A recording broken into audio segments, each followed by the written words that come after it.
तीफी भट्ट को पुलिस मुकाबले में जो मुबैना मरवाया गया है, उन्होंने उन लोगों के नाम भी लिए हैं जो इसमें मुलविस हैं। हमारे ही कुछ दोस्त और उसके साथ पुलिस वाले गैंग वार के लोगों को सपोर्ट करते हैं। रेड वारंट तीफी भट्ट के पहले मंसूख कराए गए थे।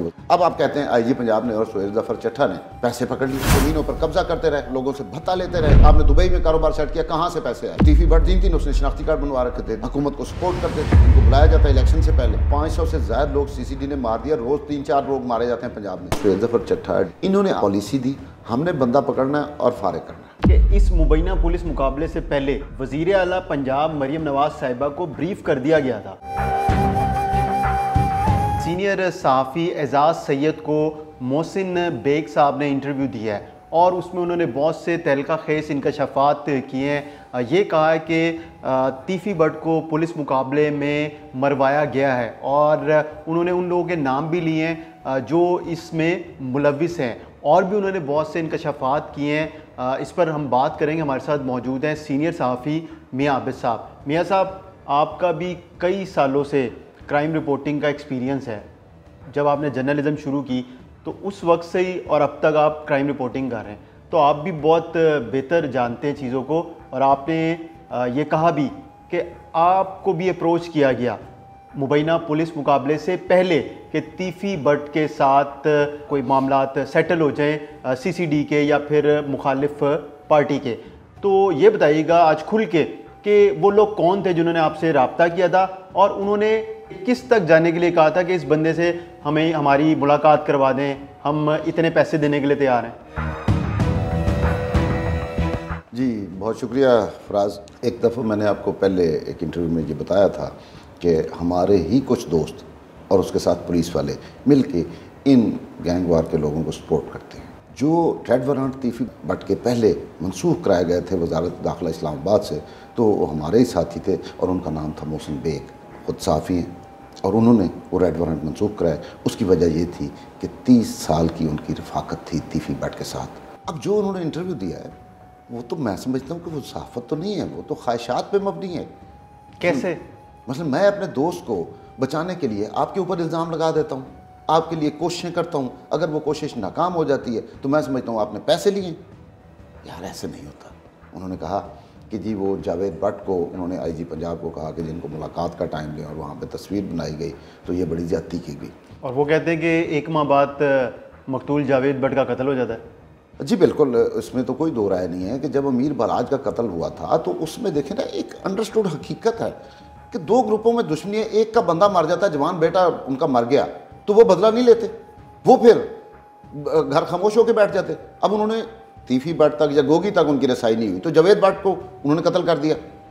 तो उसमें इनका कहना कि जी वो तस्वीर जो आईजी ऑफिस में उतरी थी उस वजह से, और वो कहते हैं कि जी वो कुछ अर्से बाद मैंने वो खदशा ज़ाहिर कर दिया था। भाई कहाँ खदशा ज़ाहिर किया था?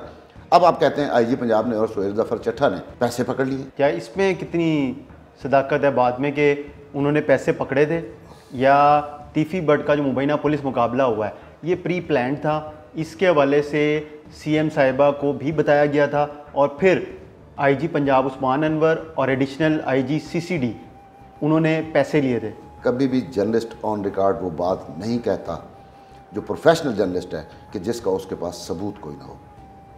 मोहसिन बेग साहब के पास क्या सबूत है कि डॉक्टर उस्मान अनवर ने या सुहेल जफर चट्टा ने पैसे पकड़े? मामला ये है भाई, जब रियासत और हुकूमत एक पेज पे आई, उन्होंने कहा कि कोई गैंग कोई डान हमने नहीं रहने देना, लोगों को इस बदमाशी कल्चर से निजात दिलानी है। इससे पहले भी 2-3 स्टेप्स हो चुके हैं यार। माजी में आप देखें 1935 में अंग्रेज़ों ने ये गुंडा एक्ट बनाया था कि कोई गुंडा जो है वो नज़र नहीं आएगा, तो उसके खिलाफ एक्शन किया गया। तो अब ये तीफी भट्ट जो है इनका आप कहते हैं कि जी आपस की दुश्मनी है।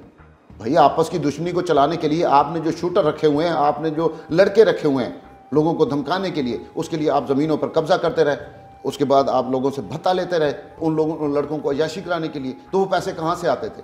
आपने दुबई में कारोबार सेट किया, कहाँ से पैसे आए? किस मनी लॉन्ड्रिंग में आपको पकड़ा?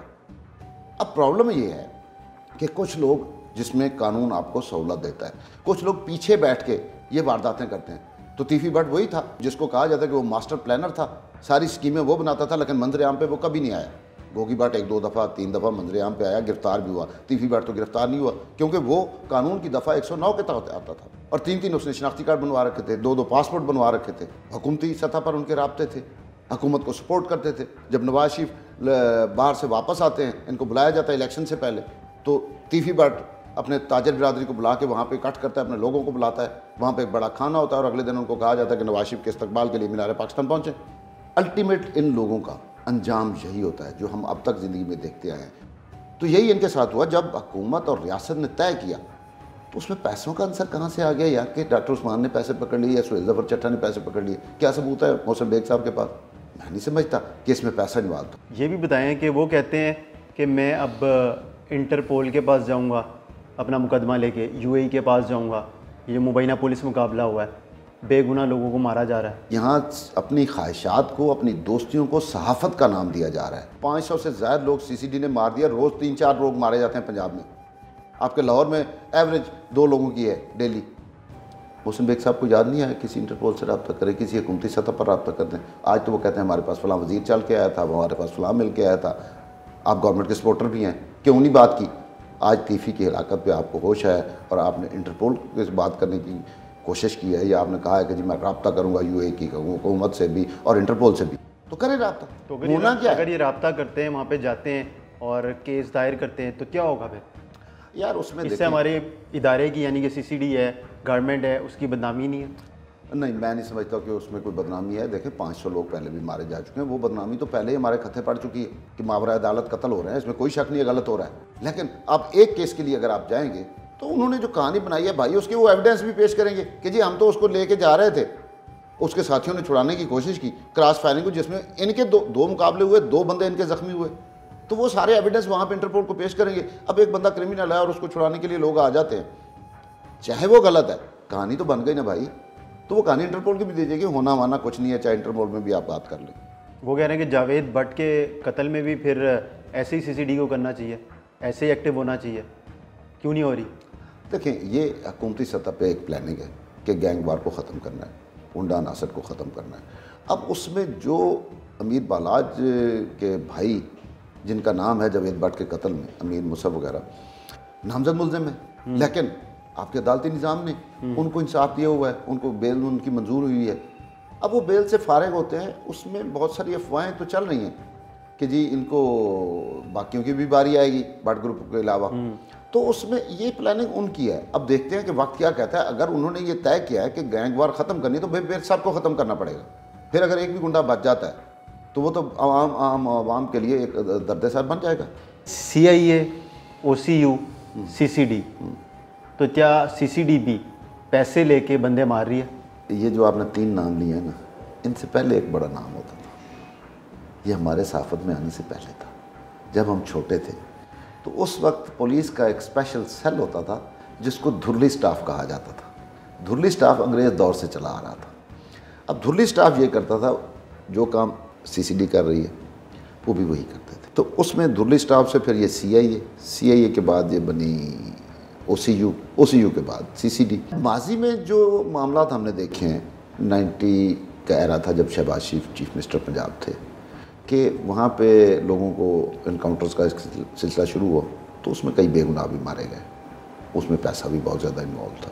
फिर OCU आ जाती है, OCU में भी काफ़ी पैसा इन्वॉल्व रहा। लेकिन अब CCD का अभी तक हमारे पास इसलिए कोई एविडेंस नहीं है कि उसमें पैसा इन्वॉल्व है या नहीं। और CCD ने अब तक जो 700 के करीब या 800 के करीब पुलिस मुकाबले किए हैं, उसमें एक बिहाड़ी का गलत हुआ जिस पर अदालत ने भी नोटिस लिया और उन पुलिस मुलाजमिन के खिलाफ FIR में। बाकी अभी तक एक भी साबित नहीं हुआ कि कोई गलत साबित हुआ हो। दूसरा रहा, जब ये सुहेल ज़फ़र चट्टा एडिशनल IG जो CCD हैं, इन्होंने आते ही एक पॉलिसी दी कि हम लोग रिकवरी में नहीं जाएंगे, हमने बंदा पकड़ना है और फारिग करना है। उसने कितना लूटा है, कहाँ से लूटा है, किसको वापस करने हैं, किसको नहीं करने, वो इस चक्कर में ही नहीं पड़े। जब रिकवरी नहीं है तो पैसा कहाँ से आ गया? अच्छा, मोहसिन बेग साहब ने ये भी कहा है कि पुलिस यूनिफॉर्म में और शूटर्स दोनों ही बंदे मार रहे हैं, तो इन दोनों में कोई फ़र्क नहीं है। फिर कानूनी सुकम दूर नहीं करते, आर्जी हाल तलाश करते हैं और उसके लिए बंदे फड़काए जा रहे हैं। तो बात तो ठीक है उनकी कि जुर्म को जुर्म से ख़त्म किया जा रहा है, ये गलत तरीका है। वो कहते हैं जावेद भट्ट के कत्ल में मौसफ, फतेह और शूटर्स की ज़मानतें हो गई हैं, तो उनको कैसे इंसाफ मिलेगा फिर? हाँ, ये बड़ी अहम बात उन्होंने की है। हमारी जो इन्वेस्टिगेशन और प्रोसिक्यूशन है उसमें बहुत ज़्यादा सुकम है।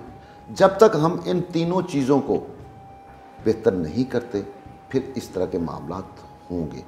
उसमें अदालतें जो हैं वो एविडेंस को देखेंगी, प्रोसिक्यूशन को देखेंगी, फिर अपना फैसला देंगे। अब उनके जो वकील हैं उन्होंने अगर अमीर मुसब की या अमीर फतेह की जो बेल मंजूर की है, इवन उन शूटर्स की भी शायद हो गई है बेल, तो उस कानून में जो सुकम था उसकी वजह से हुआ ना।